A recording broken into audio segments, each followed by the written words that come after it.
لله وكفى والصلاة والسلام على سيد الرسل وخاتم الأنبياء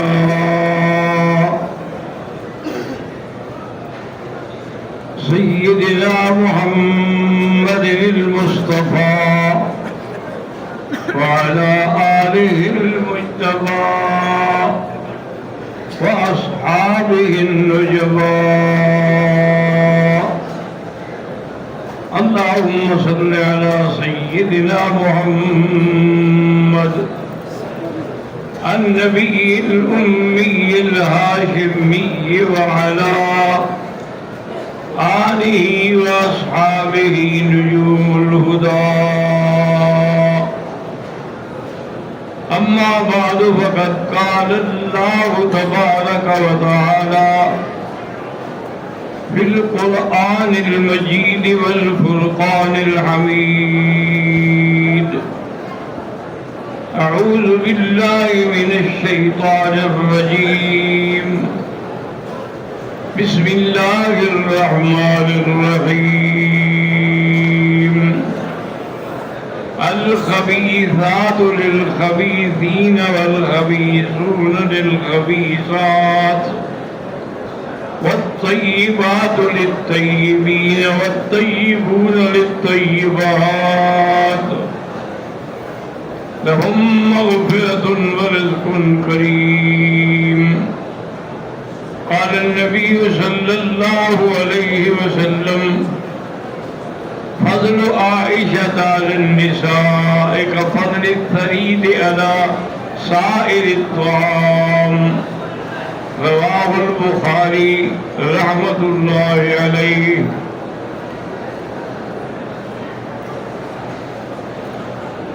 رب اشرح لي صدري ويسر لي أمري واحلل عقدة من لساني يفقهوا قولي رب زدني علما برادران اسلام آج کے درس میں سیدہ عائشہ صدیقہ بنت صدیق رضی اللہ عنہ کے بارے میں فضائل ذکر ہوں گے۔ سیدہ عائشہ کے والد ابو بکر ہیں، ان کی والدہ ام رمان ہیں، اور وہ حضور صلی اللہ علیہ وسلم سے 5ویں پشت میں ملتی ہے۔ حضور صلی اللہ علیہ وسلم کی پہلی بیوی سیدہ خدیجہ رضی اللہ تعالی عنہا جب فوت ہو گئی، حضور صلی اللہ علیہ وسلم بہت اداس اور پریشان رہنے لگے، کیونکہ وہ آپ کی پہلی بیوی تھی اور اولاد کی ماں تھی۔ آپ کی تمام اولاد، دونوں بیٹے اور 4 بیٹیاں سیدہ خدیجہ کے بدن مبارک سے تھیں۔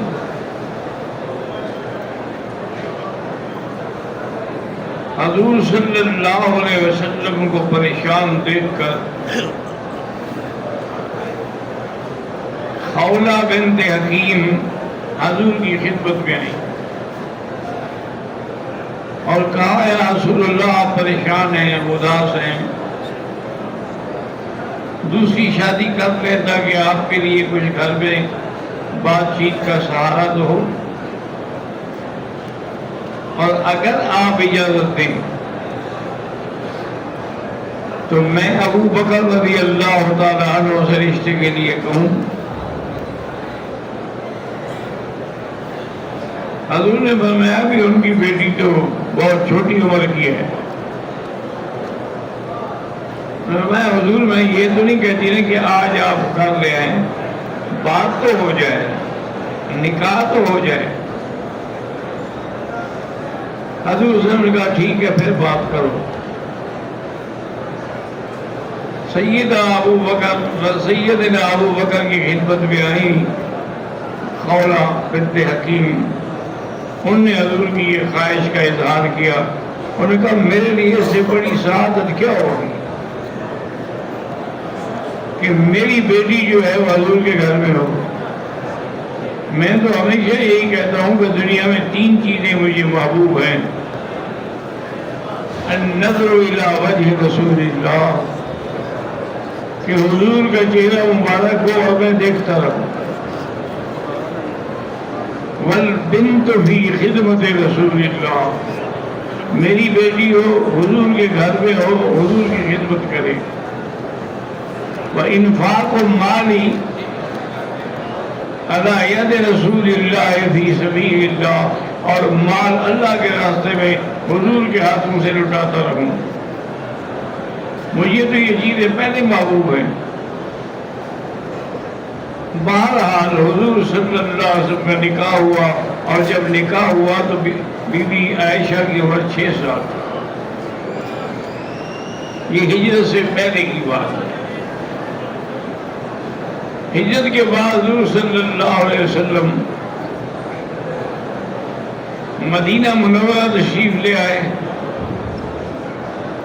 مواخات ہو گئی، اور کچھ عرصے کے بعد حضرت ابو بکر نے کہا کہ یا رسول اللہ، آپ اپنی بیوی کو گھر کیوں نہیں لے آتے؟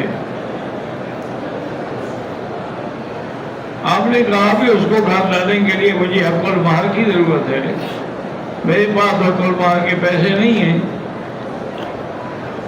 تو حضرت صدیق نے کہا کہ حضور میرا مال جو ہے وہ آپ کا نہیں ہے، آپ جتنا حق المہر دینا چاہیے مجھے بتا دیں، میں دے دوں.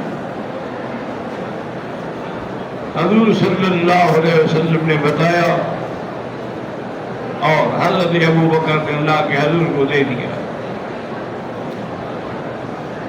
اس کے بعد حضور صلی اللہ علیہ وسلم نے فرمایا کہ ہاں اب میں اپنے گھر لا سکتا ہوں.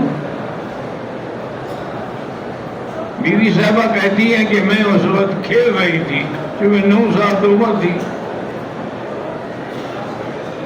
تو مجھے میری والدہ نے بلایا تو میرے سانس اکھڑ رہی تھی، بھاگ کے آئی. انہوں نے مجھے پکڑ کے دروازے میں کھڑا رکھا، اور اس کے بعد مجھے کمرے میں بھیجا تو اندر انصار کی عورتیں بیٹھی تھیں. مجھے کوئی پتہ نہیں بھی کیا ہو رہا ہے. انہوں نے مجھے سنبھالا، سرما ڈالا، میرا لباس تبدیل کرایا، مجھے غسل کرایا، میرے بالوں میں تیل لگایا، کنگھی دی. جب یہ سب کچھ ہو گیا تو انہوں نے کہا کہ اب ہم تمہیں حضور کے گھر میں لے جائیں گے. پھر بھی مجھے پتہ نہیں تھا کہ حضور کے گھر میں کیوں لے جائیں گے. بہرحال مجھے حضور کے گھر میں لے آئے.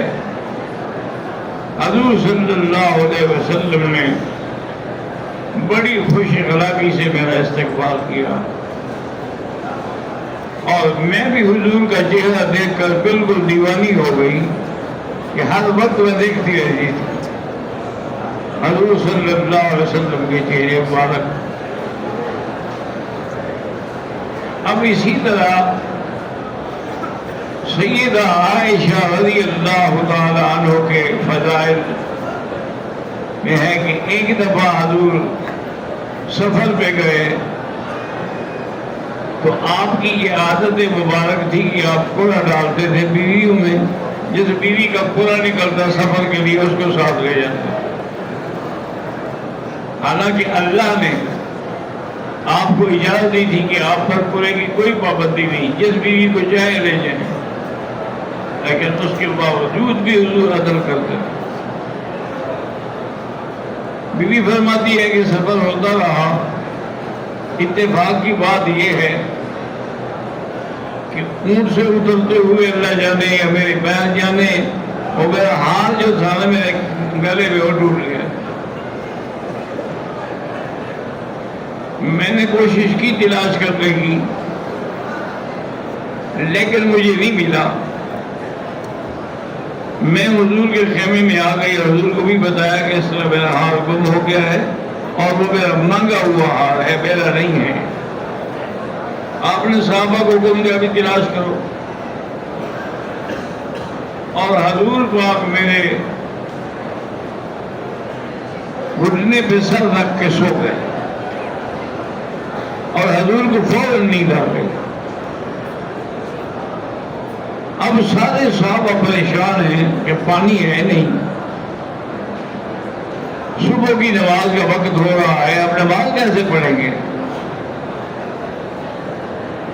انہوں نے کہا حضرت صدیق سے، ہمارا تماشا عائشہ، ابو بکر دیکھو تمہاری بیٹی نے کیا کیا، حضور کو روک دیا کہا کے لیے،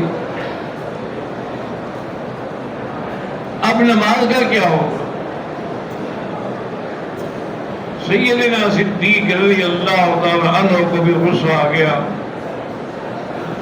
اور وہ آئے تو دیکھا کہ حضور تو سو رہے ہیں اور عائشہ بیٹھی ہوئی ہے، وہ کہتی ہے کہ مجھے انہوں نے اسی جگہ زور سے مارا،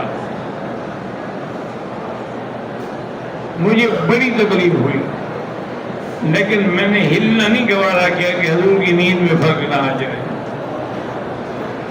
میں نے کہا حضور سو رہے ہیں۔ حضرت صدیق نے کہا کہ تم نے اچھا کیا کہ سب لوگوں میں نماز ختم، اور غصے میں کہتی کہ میں روتی تو رہی لیکن میں نے برداشت کیا، ہلی نہیں،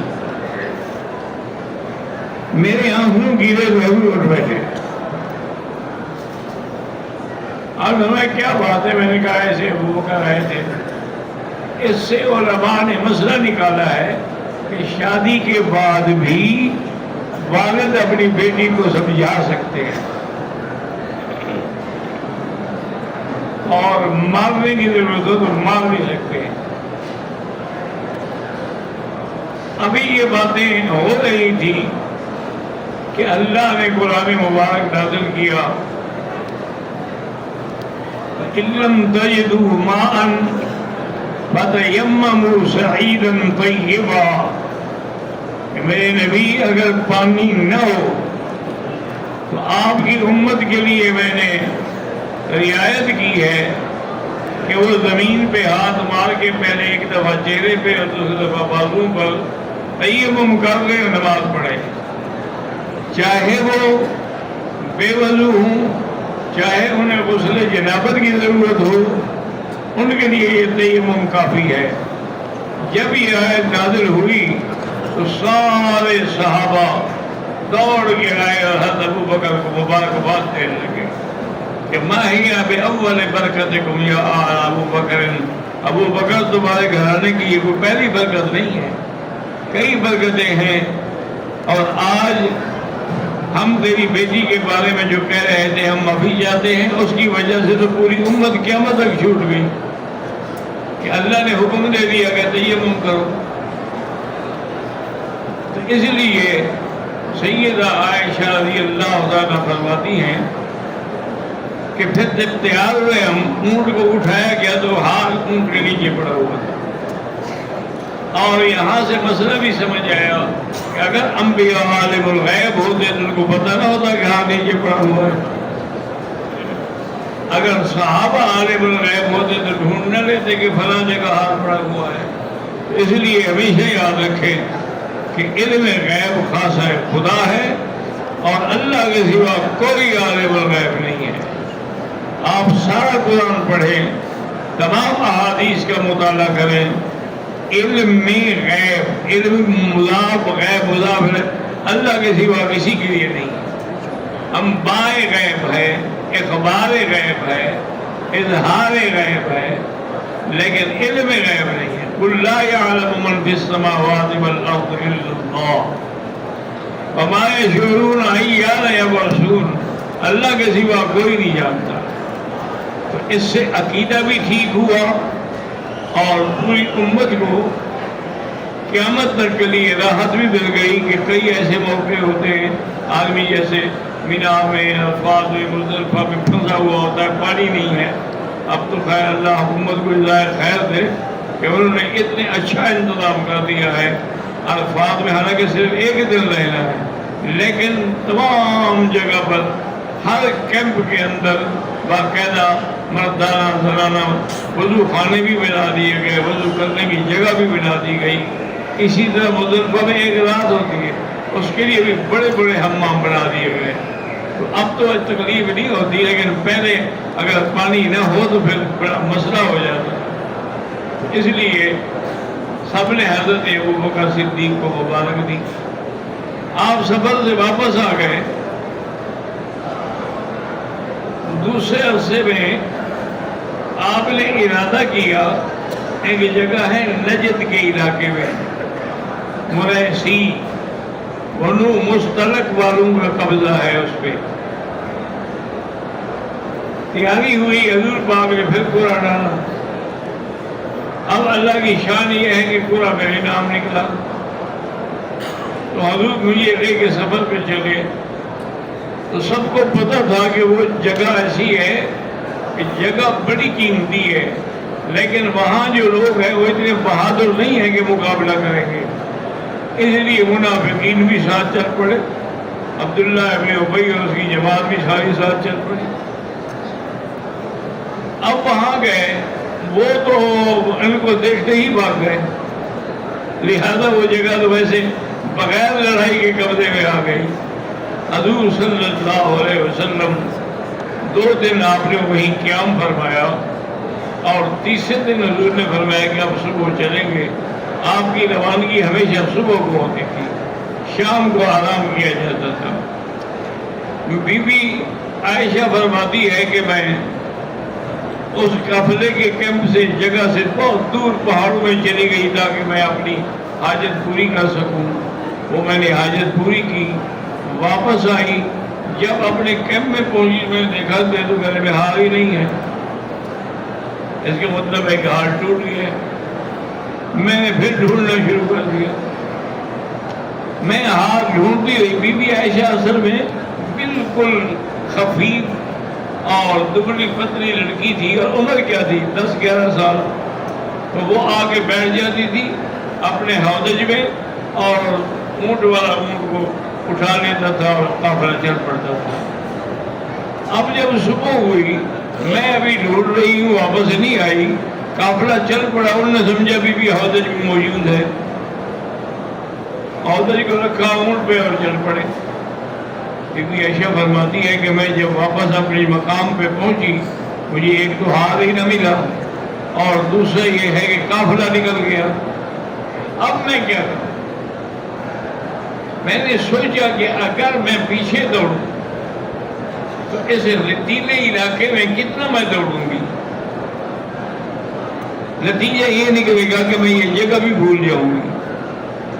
اس لیے میں نے اللہ پہ بھروسہ کیا، اور ابھی رات کا کچھ حصہ باقی تھا. میں چادر لے کے اسی جگہ لیٹ گئی. میں نے کہا جب قافلہ اگلی منزل پہ رکے گا، میرا ہودج اتارا جائے گا اور میں اندر نہیں ہوں گی، تو لازم حضور اونٹ بھیجیں گے جو مجھے لے جائے گا.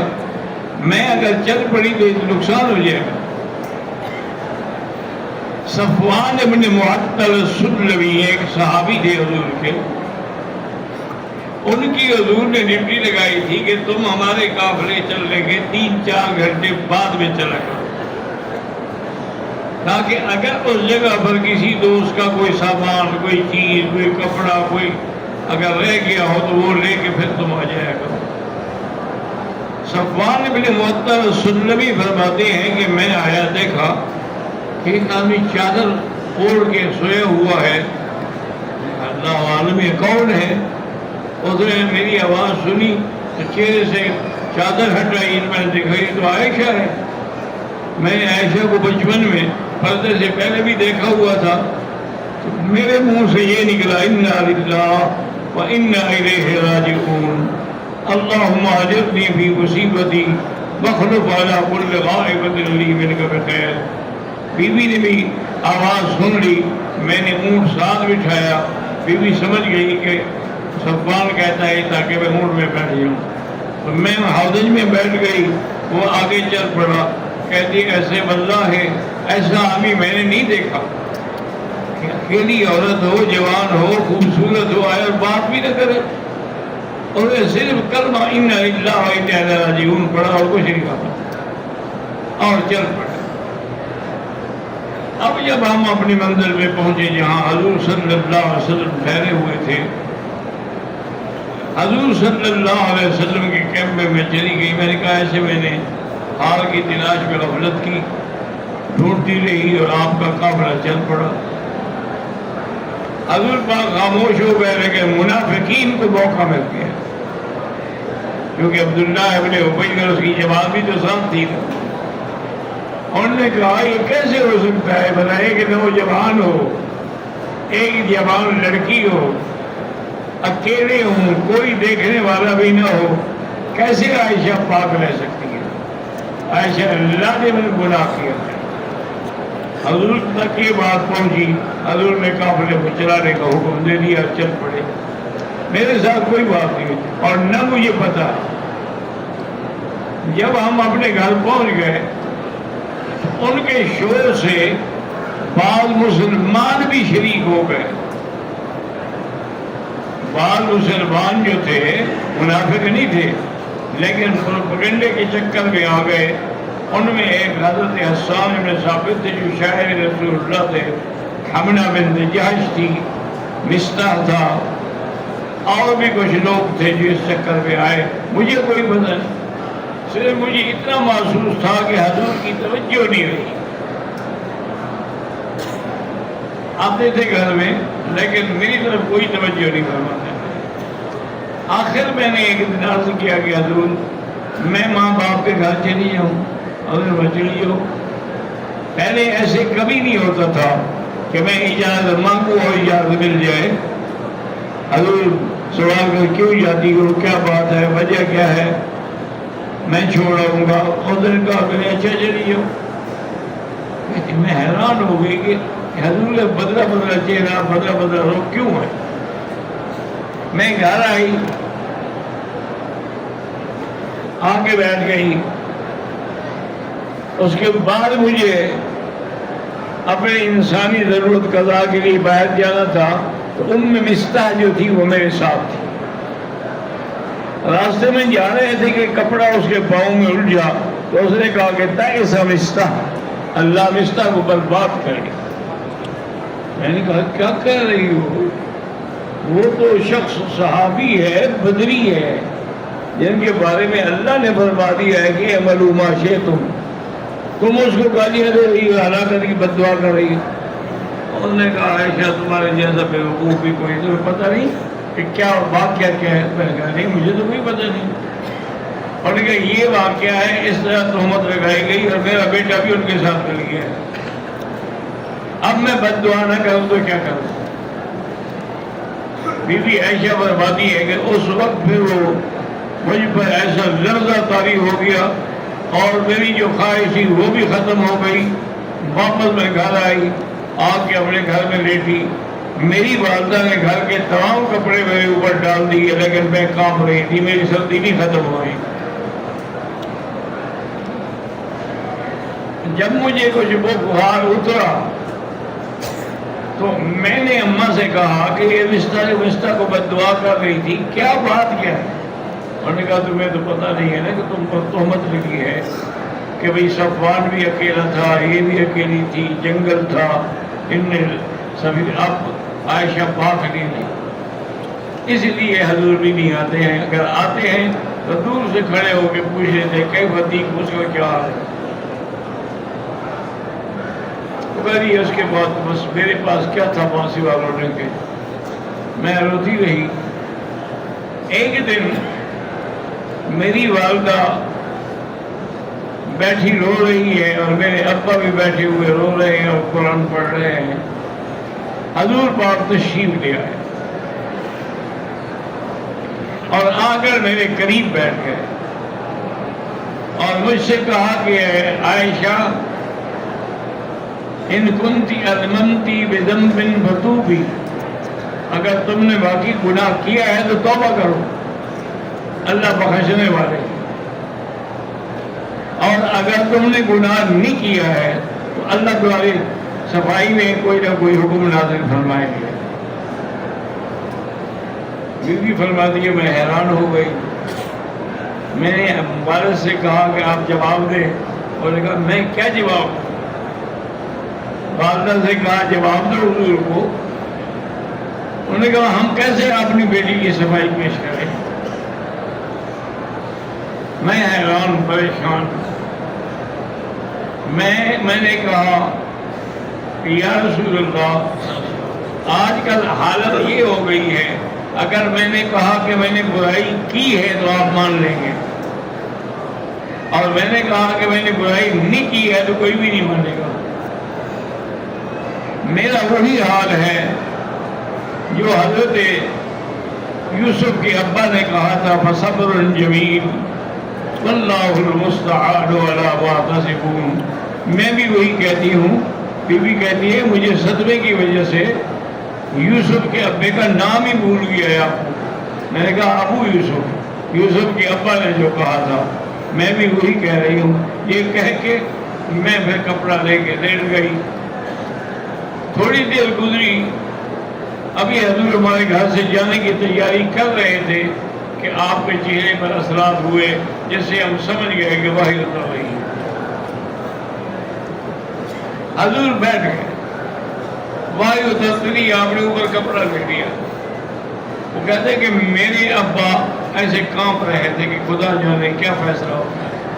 میری والدہ بالکل تھر تھر کانپ رہی تھی اور خاموش. کافی دیر کے بعد حضور پاک نے اپنی چادر مبارک ہٹائی اور آپ نے فرمایا کہ مبشرک یا عائشہ ان اللہ قد برأک، کہ عائشہ تمہیں اللہ نے بری کر دیا ہے. اور حضرت ابو بکر سے بھی فرمایا کہ یا ابا بکر ان اللہ برأ بنتک، اللہ نے آپ کی بیٹی کی برات نازل کر دی ہے اور 17 قرآن کی آیات ہیں جو قیامت تک پڑھی جائیں گی. حضرت عطا اللہ شاہ بخاری رحمۃ اللہ علیہ تقریر میں ایک دن آپ نے فرمایا کہ بھائی اسی سے اندازہ کرو میرے مدنی سرکار کا اور اس کے اہل بیت کا کہ جب یوسف علیہ السلام پہ تہمت لگائی گئی وشاہد شاہد من اہلہا، ان کے خاندان کے ایک بچے نے صفائی دی. اسی طرح جب بی بی مریم پہ تہمت لگائی گئی اس وقت بھی ایک بچے نے گواہی دی. لیکن یہ مقام نبوت دیکھو، یہ میرے مدنی خاتم الانبیاء کی شان دیکھو کہ جب عائشہ کی باری آئی تو اللہ خود عرش سے صفائی دے رہے. لوگوں کی صفائی فرش سے ملی، میرے عائشہ کی صفائی جو ہے وہ عرش سے اتری. اور 17 قرآن کی آیتیں جو قیامت تک پڑھی جائیں گی. قرآن پڑھا جائے گا، مدرسوں میں بھی پڑھا جائے گا، میدانوں میں بھی پڑھا جائے گا، ہر عید پہ بھی پڑھا جائے گا، ہر نماز میں بھی پڑھا جائے گا. اس سے بڑا اعزاز اور کسی کا کیا ہو سکتا ہے. حضور صلی اللہ علیہ وسلم کو بی بی ام رومان نے یعنی عائشہ کی والدہ نے کہا قومی فقبلی ید رسول اللہ، اٹھو حضور کے ہاتھ میں بوسہ دو اور شکریہ ادا کرو. ان کی وجہ سے قرآن اترا ہے نا. اگر حضور اللہ ہوتا ہے قرآن کہاں اترتا. انہوں نے کہا کہ میں نہیں شکریہ ادا کرتی حضور کا. حضرت ابو بکر نے کہا قومی فشکری، اور نے کہا میں بالکل شکریہ ادا نہیں کرتی. اشکر اللہ الذی برأنی، میں اللہ کا شکر ادا کروں جس نے میری برات کی. حضور نے تو مجھے نہیں مانا، 1 مہینے تک میں صرف بات ہی چھوڑ دی. اگر مجھے آپ پاک سمجھتے تھے تو آپ نے کیوں صفائیاں لینی شروع کی؟ کبھی حضرت علی سے پوچھ رہے ہیں، کبھی صحابہ سے پوچھ رہے ہیں، کبھی حضرت عمر سے پوچھ رہے ہیں. اور جب تک قرآن نہیں اترا حضور صلی اللہ علیہ وسلم نے مجھے مبارکباد نہیں دی. اس لیے میں حضور کا شکریہ نہیں کرتی، میں اللہ کا شکر کروں گی. انی احمد اللہ و اشکر اللہ الذی برأنی. اور میرا تو خیال یہ تھا کہ حضور کو خواب میں دکھا دیا جائے گا یا کوئی ایسی خبر کان میں ڈال. یہ مجھے پتہ نہیں تھا کہ میرے نصیب میں قرآن کی 17 آیتیں اتریں گی اور قیامت تک وہ پڑھی جائیں گی. اللہ تبارک و تعالی نے سیدہ عائشہ صدیقہ رضی اللہ تعالی عنہ کا اتنا بڑا شان بنایا، اتنا بڑا مقام بنایا ہے کہ کوئی عورت اس کا مقابلہ نہیں کر سکتی۔